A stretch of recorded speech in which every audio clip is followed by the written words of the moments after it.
Aspirants మనం ఇక్కడ ఒక విషయాన్ని గుర్తుపెట్టుకోవాలా, ఎకానమీ చదువుకునేటప్పుడు కరెంట్ ఇష్యూస్ని బాగా చదువుకోవాలా.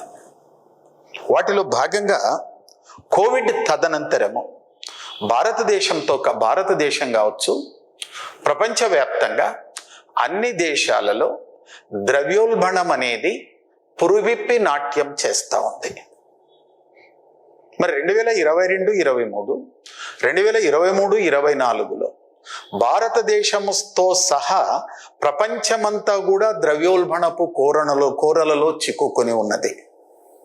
ఇలాంటి పరిస్థితులలో భారత ప్రభుత్వము ద్రవ్యోల్బణాన్ని నియంత్రించడానికి 2022-23, 2023-24 ఆర్థిక సంవత్సరాల్లో కొన్ని సాహసోపేతమైనటువంటి నిర్ణయాలు తీసుకుంది.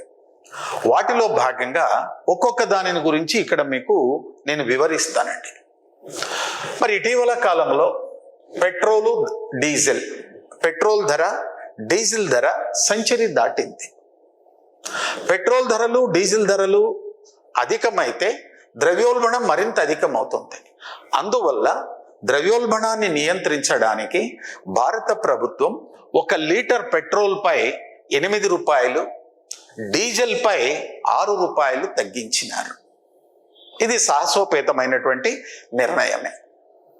ఇక రెండవ కోణం నుంచి పరిశీలిస్తే ముడి సరుకులు ఉన్నాయండి.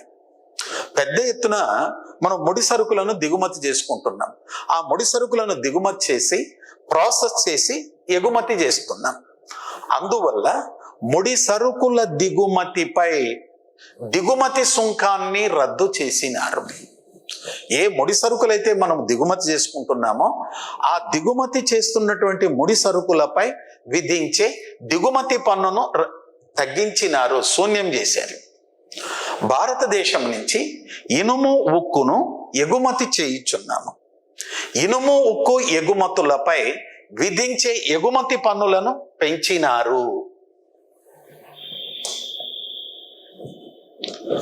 Crude soybean oil, crude sunflower oil, ఈ రెండిటిని మనము దిగుమతి చేసుకుంటున్నాం.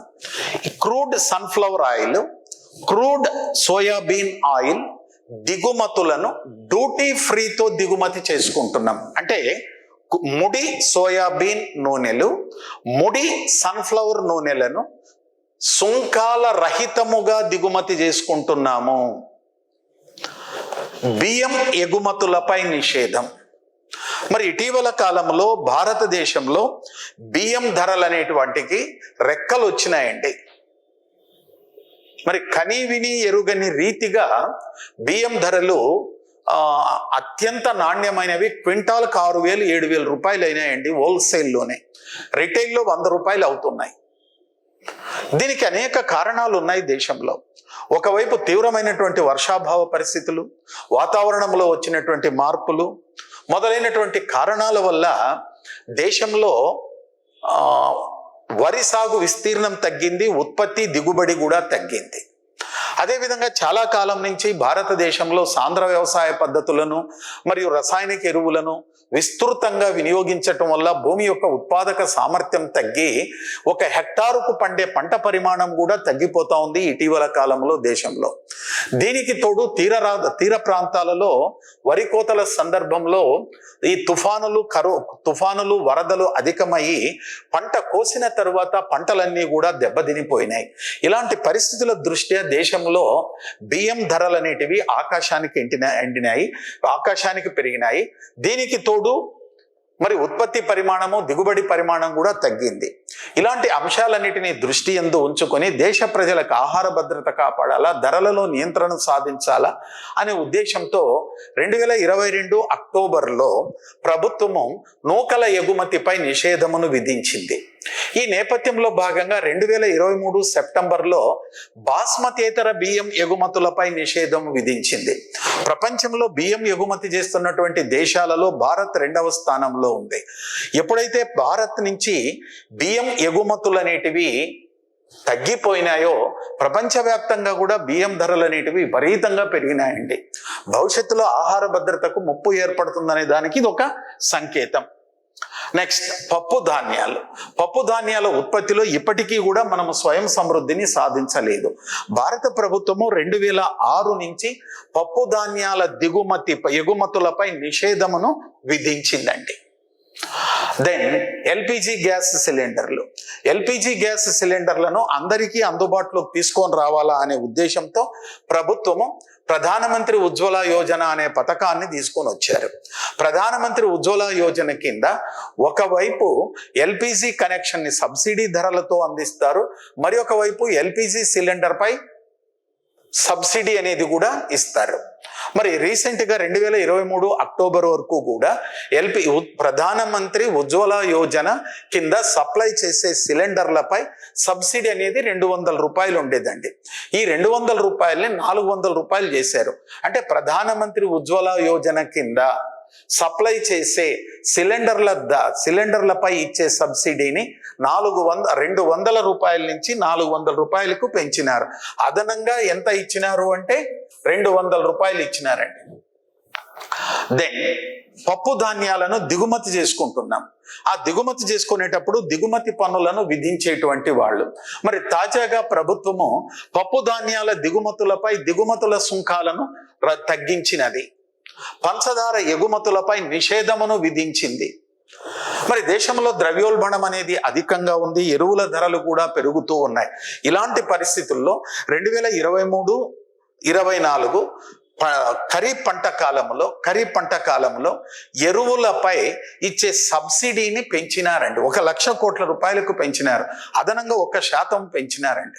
అయితే 2023-24 రబీ పంట కాలంలో మళ్ళీ సబ్సిడీని తగ్గించడం జరిగింది. రైట్. వంట నూనెలు. ఇప్పటికీ కూడా మనము వంట నూనెలలో స్వయం సమృద్ధిని సాధించలేదండి. మరి తాజా గణాంకాల ప్రకారం ప్రతి సంవత్సరము దాదాపు 14 మిలియన్ల లీటర్ల వంట నూనెలను దిగుమతి చేసుకుంటూ ఉన్నాం. ఈ నేపథ్యంలో వంట నూనెల దిగుమతులపై డ్యూటీ ఫ్రీ విధించినారు. రైట్. 2022 మే నెల నుంచి గోధుమల ఎగుమతిపై నిషేధమును విధించినారు. ఎందుకంటే వాతావరణంలోని మార్పుల వల్ల గోధుమల యొక్క ఉత్పత్తి దిగుబడి గణనీయంగా తగ్గిందండి. రైట్. అక్టోబర్ 2023 నుంచి పంచదారను ఒక పరిమితి కోటాలో ఎగుమతి చేయించున్నాము. దెన్ ప్రభుత్వము పెట్రోలు డీజిల్ ధరలపై విధించే ఎక్సైజ్ సుంకాన్ని తగ్గించినది. మరి ఇటీవల కాలంలో భారత ప్రభుత్వము దేశంలో పెరుగుతున్నటువంటి ద్రవ్యోల్బణాన్ని నియంత్రించడానికి తీసుకున్నటువంటి చర్యలు. మరి ఈ విషయాలన్నిటినీ కూడా ఈ కరెంట్ ఇష్యూస్, మీరు ఎకానమీ చదివేటప్పుడు ఈ కరెంట్ ఇష్యూస్తో లింక్ చేసుకొని చదువుకోవాలా. బేసిక్సే కాదమ్మా, ఈ లింక్ చేసుకొని కూడా చదవాలి. అందువల్లనే ఎకానమీ అనేది కరెంట్ అఫైర్స్ లాంటి మాదిరిగా ఉంటుంది. అందువల్లనే ఇటీవల కాలంలో దేశంలో ద్రవ్యోల్బణపు ధోరణులను తగ్గించడానికి భారత ప్రభుత్వము తీసుకున్నటువంటి కోశపరమైనటువంటి చర్యలు, విత్తపరమైనటువంటి చర్యలలోని కరెంట్ ఇష్యూస్ ఇవ్వండి. మరి వీటితో పాటు రిజర్వ్ బ్యాంక్ ఆఫ్ ఇండియా ఇటీవల కాలంలో దేశంలో బ్యాంక్ రేటును పెంచినది, సిఆర్ఆర్లను పెంచింది, ఎస్ఎల్ఆర్లను పెంచింది, రెపో రేట్ను పెంచింది, రివర్స్ రెపో రేట్ను పెంచింది, మార్జినల్ స్టాండింగ్ ఫెసిలిటీ రేట్లను కూడా పెంచింది. మరి ఇలాంటి చర్యలు తీసుకోవటం వల్ల ద్రవ్యోల్బణాన్ని నియంత్రించడానికి చర్యలను తీసుకున్నారు. ఇది ద్రవ్యోల్బణం నియంత్రణ చర్యలు. Okay, right.